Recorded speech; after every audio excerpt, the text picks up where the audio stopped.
Hallihallo, mein Name ist Luci. Ich bin mit dem Motorrad in Südamerika unterwegs und wer gut aufpasst oder gut aufgepasst hat, sieht, dass ich wieder in der berühmten Motorradstraße Lira in Santiago de Chile bin. Im letzten Video bin ich von Argentinien nach Chile zurückgekehrt, weil hier kriegt man Motorradteile viel, viel besser als in jedem anderen Land in Südamerika.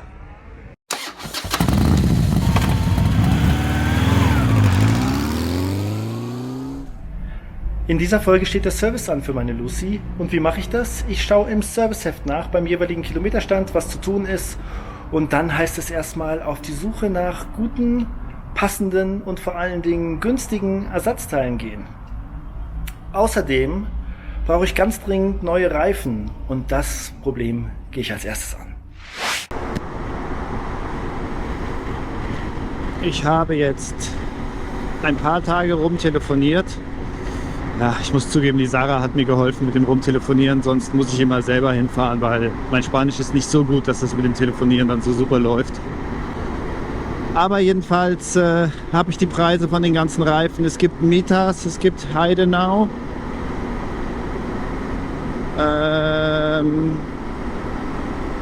Und es gibt Shinko, China-Reifen.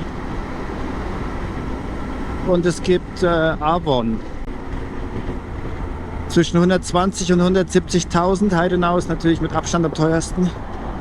170.000 sind ungefähr 170, 180. Ich denke mal 180 Euro. Und habe ich jetzt hin und her überlegt, klar, wenn der Heidenau jetzt doppelt so lang hält wie ein anderer, der billiger ist, dann ist es natürlich super, aber ich probiere jetzt TKC 80 aus. Continental. Der kostet 100.000. Und jetzt bin ich gerade auf dem Weg dahin, den abzuholen. Allerdings nur hinten. Für vorne habe ich noch keine Lösung gefunden. Hinten kann ich eben aufziehen 150er oder eben 140er. 150er ist hier original auf der Yamaha drauf, aber das ist viel teurer. Also die kosten dann 230, 240 Euro. Und 140er kostet dann 100 Euro weniger.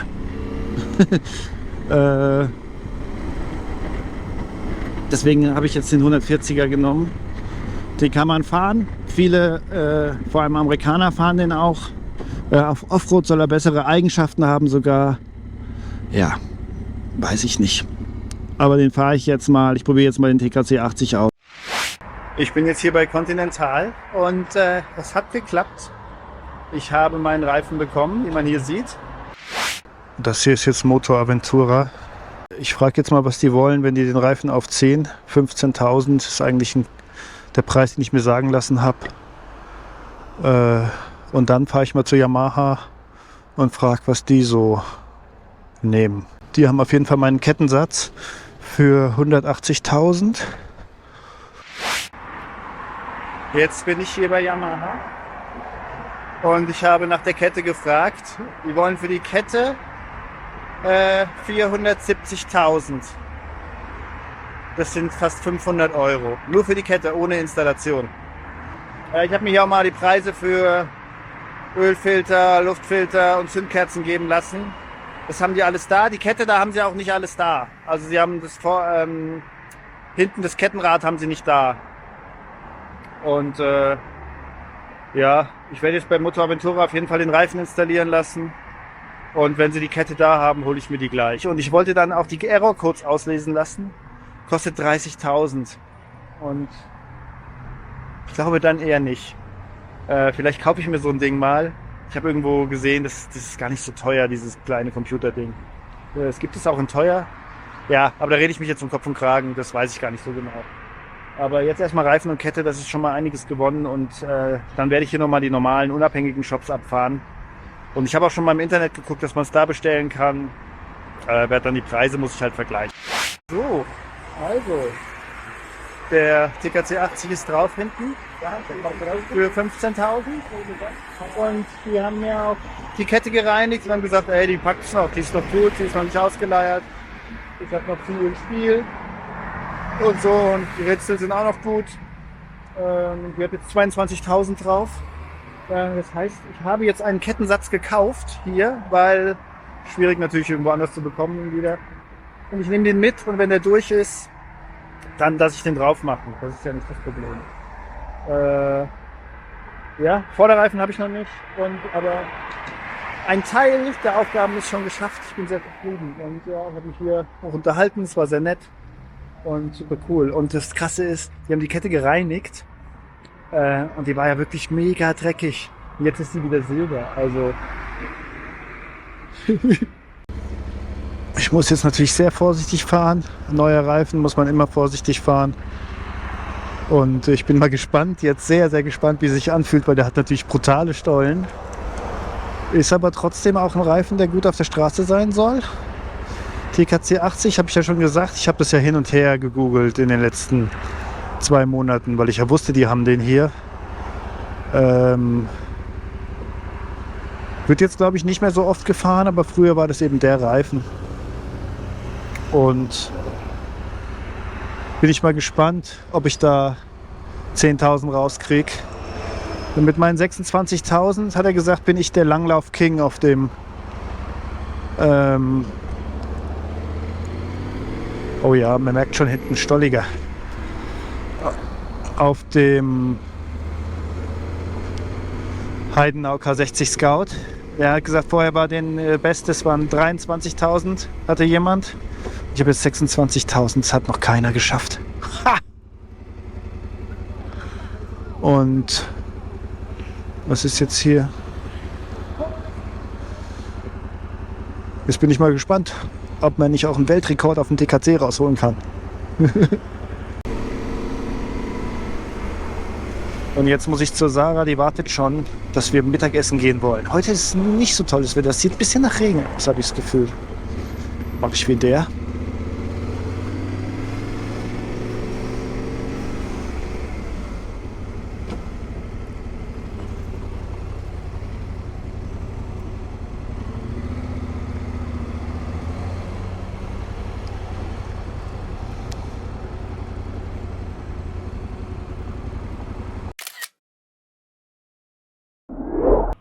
Einen Tag später, nachdem der Reifen gewechselt wurde, bin ich hier bei der Bank, wo man umsonst Geld abheben kann, aber der Automat wird gerade irgendwie gewartet.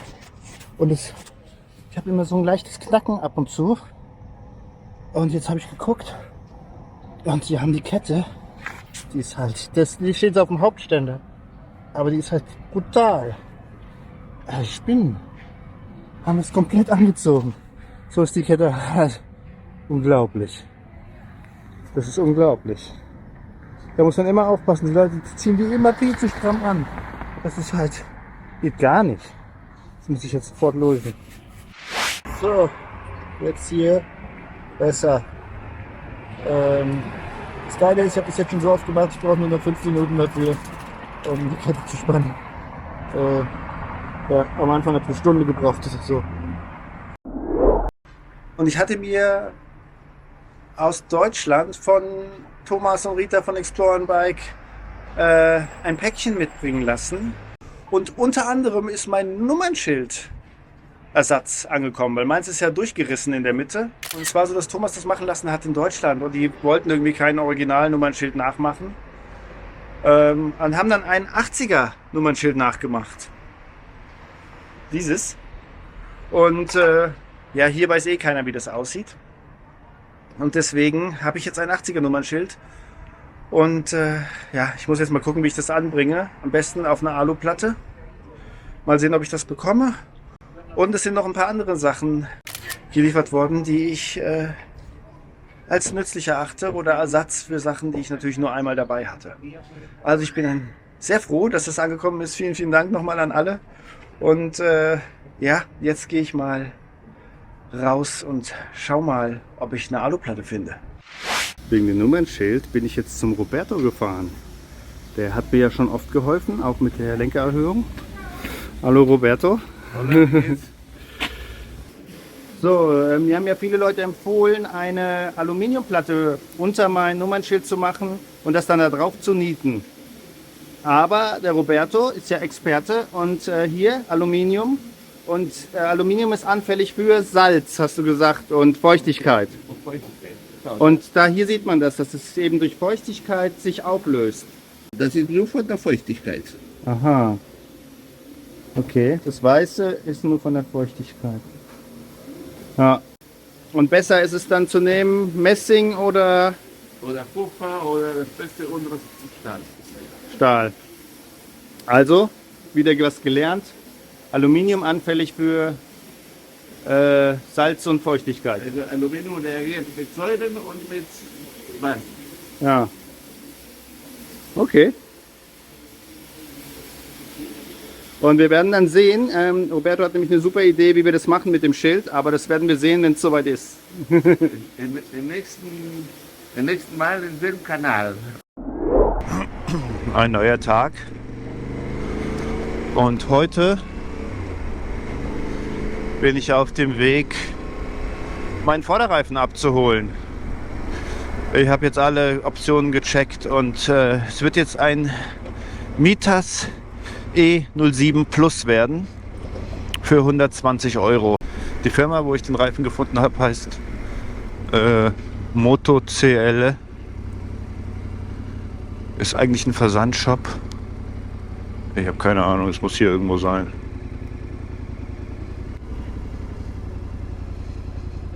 (2240), hier ist es.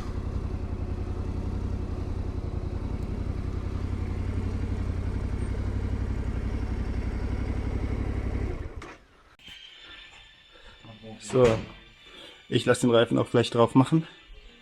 25 Euro. Ich könnte jetzt auch nochmal durch die halbe Stadt fahren und das für 15 oder für 19 machen lassen. Aber ja, 113.000 der Reifen, da hinten steht er. Und ja, das sieht von außen nicht so aus, aber hier steht eine Menge GS rum.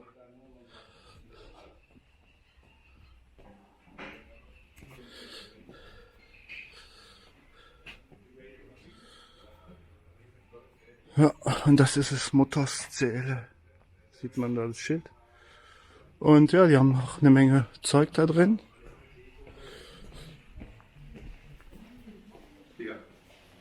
Drybags, hier sind Reifen. Das ist der Mitas E07 Plus. Und der Unterschied vom Plus ist, der E07 ist ein 50-50 Reifen. Der E07 Plus, habe ich nachgelesen, ist ein 60-40 Reifen. Ein bisschen mehr für die Straße, weil sie die Laufzeit verlängern wollten. Also der hat wohl eine längere Haltbarkeit, ist ein bisschen mehr für die Straße. Ich bin mal gespannt, wie der ist. Ich hatte bis jetzt vorne immer nur Pirelli Rallye STR drauf. Hinten hatte ich jetzt den Heidenau K60 Scout drauf, den fand ich mega. Und vorher eben auch den Pirelli zweimal.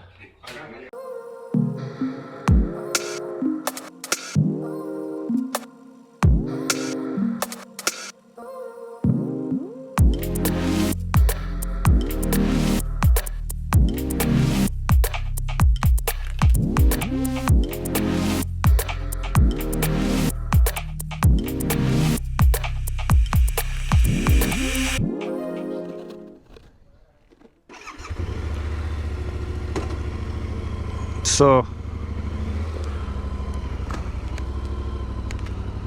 Ich habe mir jetzt noch schnell Brakepads, Bremsbeläge für hinten geholt.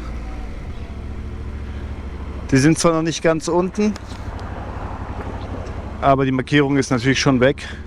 Und die eine Seite ist deutlich mehr abgebremst als die andere, ist komisch.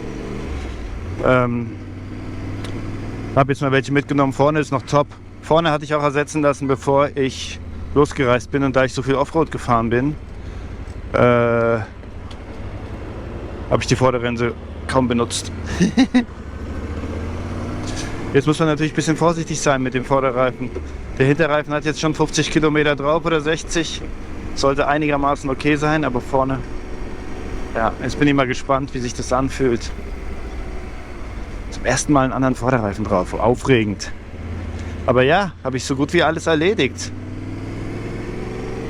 Jetzt warte ich noch auf meine Platte für das Nummernschild. Und Luftfilter ist auch schon gestern gekommen. Den hatte ich bestellt bei Mercado Libre, also dem Amazon.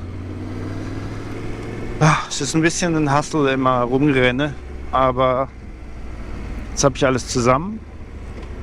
Und jetzt werde ich einige Sachen dann austauschen. Ja. Und einige Sachen mitnehmen. Und jetzt bin ich hier vor der Tiefgarage mit Lucy. Und ich werde jetzt schon mal den Luftfilter wechseln. Der ist jetzt 17.000 Kilometer drin. Alle 20.000 soll man ihn wechseln. Ich hatte ihn ja ab und zu ausgeklopft und einmal ausblasen lassen. Aber ich will das jetzt nicht mit mir rumschleppen. Ich wechsle den jetzt.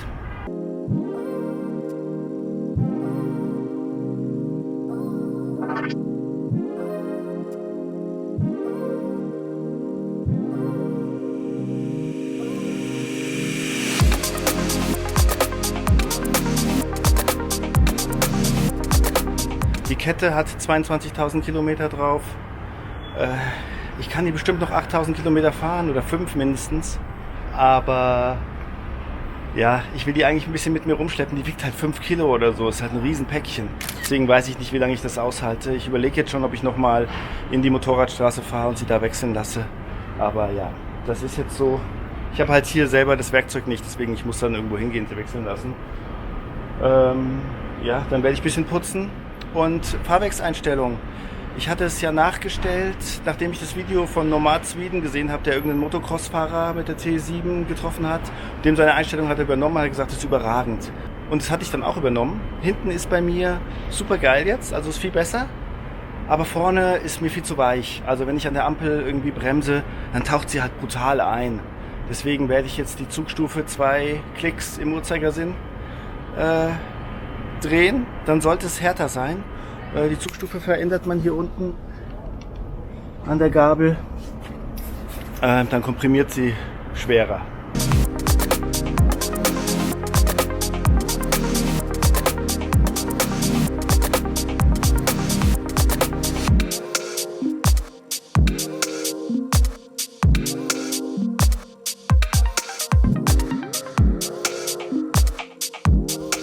Und der Werner, einer meiner Zuschauer, hat mir, glaube ich, aus seinem 3D-Drucker einen Tankdeckelhalter ausgedruckt, weil ich mich mal beschwert hatte, dass ich nie weiß, wohin mit dem Tankdeckel.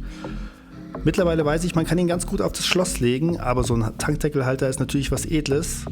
Und der war auch in dem Päckchen drin und den werde ich jetzt anbringen. Vielen Dank, Werner.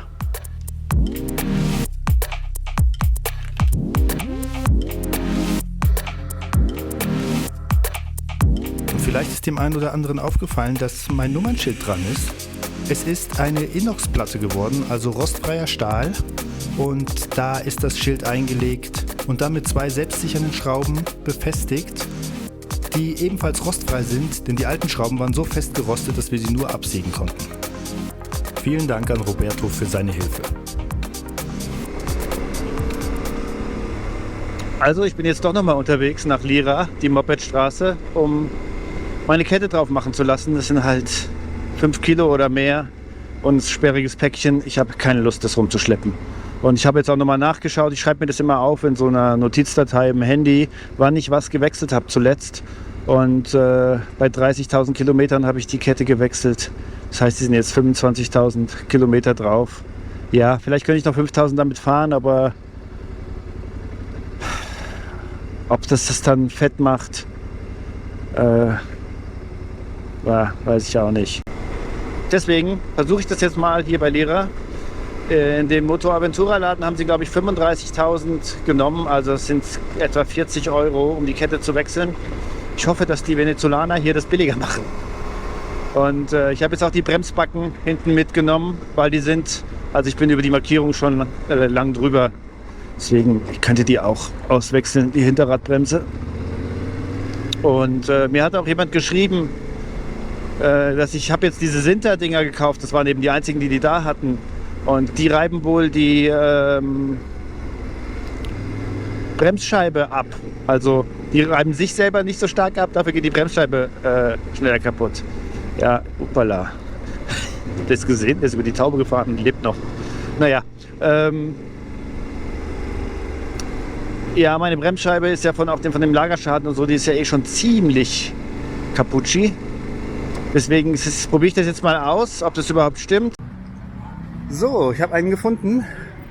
Hier. Und der macht mir jetzt die Kette für 25. Also 10.000 billiger. Hier einfach auf der Straße. Tipptopp.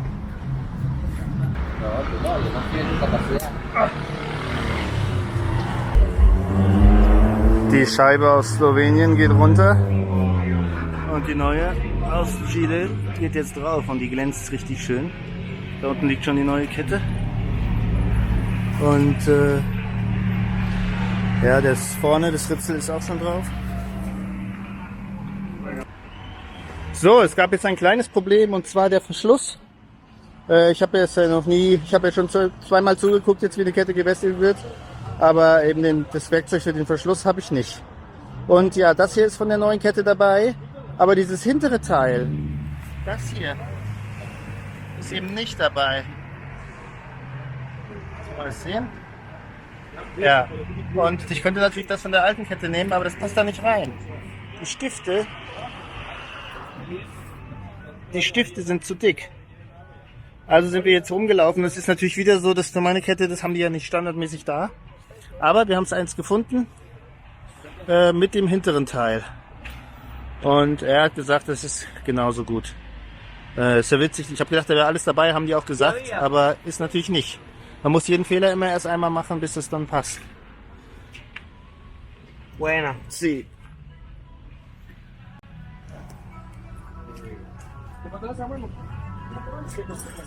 Aber ich habe jetzt hier so halb mitgeholfen. Kann ich die auch wechseln? Ich meine, die Ritzel zu wechseln, das ist wirklich gar kein Problem. Nur die Kette halt. Vielleicht muss ich mir mal dieses Ding holen. Ich glaube, das hier ist das, um den Verschluss zu öffnen. Ja, ist halt schon ein größeres Teil, wenn es rumschleppen will. Oder ob man alle halbe Jahre mal 20 Euro ausgibt, das wechseln zu lassen. No?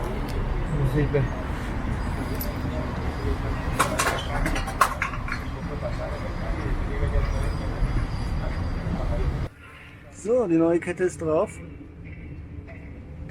Und ja, mit dem Verschluss müssen wir irgendwie ein bisschen improvisieren. Ich habe es nicht so genau verstanden. Ich habe die anderen Verschlüsse jetzt alle mal mitgenommen. Just in case. Und ja, ich hoffe, dass das jetzt alles hält. Kettenspannung haben wir zusammen gemacht. Sollte passen. Kann ich ja dann immer noch machen. Ja. Auf jeden Fall jetzt eine neue Kette drauf und muss ich den Scheiß nicht mit mir rumschleppen. Ich hoffe, dass die jetzt irgendwie auch, dass das hält.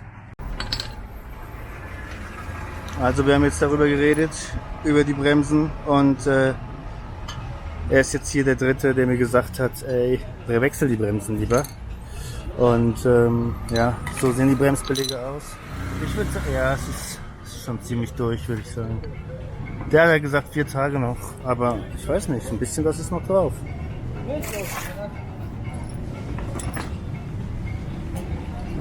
Aber wenn man das vergleicht mit dem neuen,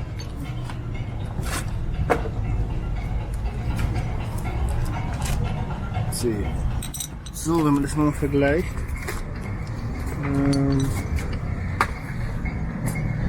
ja, viel ist nicht mehr drauf, aber ein bisschen was wäre noch gegangen, glaube ich.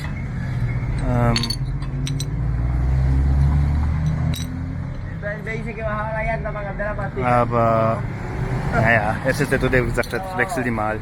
Und das Witzige ist, er wechselt die jetzt ohne den Reifen rauszunehmen. Das habe ich noch nicht gesehen. Ich meine, ich habe es ja auch erst einmal gemacht. Auf jeden Fall kann man das einfach wechseln, ohne den Reifen rauszunehmen. Bei mir neu. Und es dauert 5 Minuten, also weniger. Wenn ich jetzt hier nicht rumgepusht hätte, hätte es in 2 gemacht. Das Schwierigste ist, diesen Stift da reinzuhämmern. Wenn man was machen lassen hat und ich versuche immer zuzuschauen jetzt und so, dass ich das beobachten kann, was die machen, ist dann immer so am Anfang ein bisschen so, oh, hält es, was die gemacht haben und passt es auch. Das ist witzig, weil in Deutschland gibt man es einfach ab und die lassen einen ja gar nicht zuschauen. Also zumindest bei meinem Yamaha-Händler so, der hat gesagt, man darf nicht zusehen. Ist immer so, dass er erst ein bisschen vertrauen. Ich fahre jetzt hier auch extra ruppig, damit, wenn was passiert, dann kann ich nochmal zurückgehen. Weil ich fahre jetzt dann auch ab. Bald. Und ja, kann ich mich hier durchquälen? Wahrscheinlich schon.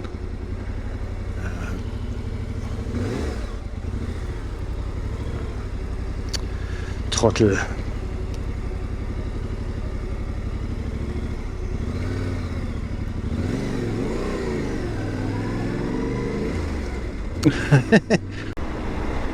Es ist jetzt immer so, wenn ich was machen lassen habe, dass ich dann immer ein bisschen skeptisch bin, ob das auch hält.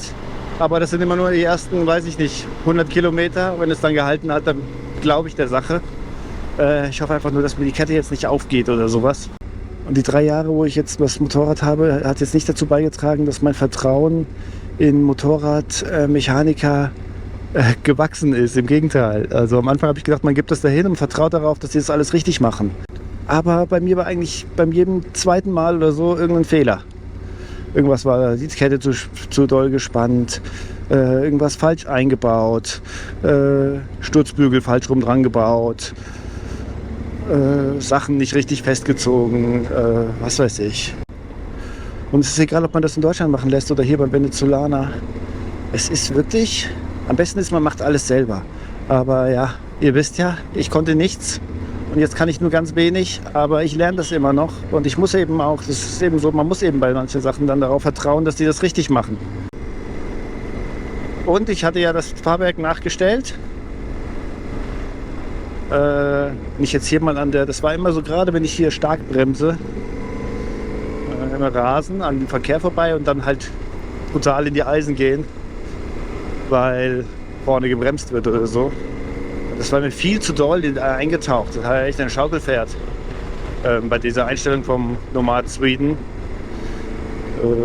Ja, ich hatte es ja schon mal gesagt. Für Offroad ist es bestimmt gut, wenn das tief eintaucht oder leicht eintaucht. Auf der Straße ist es nicht so gut. Und jetzt habe ich das ein bisschen wieder zurückgestellt. Und wie man jetzt sieht, wenn ich jetzt hier mal... Es taucht immer noch ein, aber eben wesentlich weniger als vorher. Und das sind nur 2 Klicks. Ich glaube, so ist es auf jeden Fall viel besser. Ich war jetzt erneut einen Monat in Santiago. Aber jetzt geht es weiter für mich. Weiter Richtung Norden. Mittlerweile ist hier der Frühling ausgebrochen. Ob das wirklich der Frühling ist, so ganz sicher bin ich mir da nicht. Ich hoffe das natürlich inständig. Aber es war hier, letzte Woche waren hier 2 größere Erdbeben. Was heißt größere? Aber 2 Erdbeben, die ich gemerkt habe. Weil hier in Santiago, Mendoza, diese Gegend, das ist eine schwere Erdbebengegend. Und hier sind jeden Tag Erdbeben. Immer so Stufe zwischen 4 und 5, irgendwas. Ja, letzte Woche habe ich es dann 2-mal gemerkt, hat es gewackelt. Es war aufregend. Ich habe ja auch, es gibt ja auch in Deutschland Erdbeben und so, aber ich habe die nie gemerkt. Das war jetzt das erste Mal wirklich, dass ich 2 Erdbeben gemerkt habe. Ja. Und die Leute hier erzählen sich, dass nach so einem Erdbeben eben auch ein Wetterumschwung sein kann. Also es kann sein, dass es nur eine vorübergehende Wärme ist, aber im Moment sind es über 20 Grad. Das ist sehr, sehr angenehm. Abends wird es natürlich schon noch frisch, aber nicht mehr so richtig winterlich im Moment. Deswegen bin ich guter Dinge. Mein Bike ist ja mittlerweile auch war im Spa, könnte man sagen. Und ich war jetzt auch noch mal beim Barbier gerade eben. Also auch frisch. Jetzt habe ich schon angefangen zu packen. Ja. Und dann geht's los. Mein erstes Ziel, habe ich mir auserkoren, ist Atacama-Wüste. Und ja, dann weiter Richtung Norden. Ich habe ein paar Ideen. Einen richtigen Plan gibt es wie immer nicht. Aber wenn ihr neugierig seid und es verfolgen wollt, freue ich mich, wenn ihr es anguckt in den nächsten Videos. Ja, damit verabschiede ich mich aus Santiago und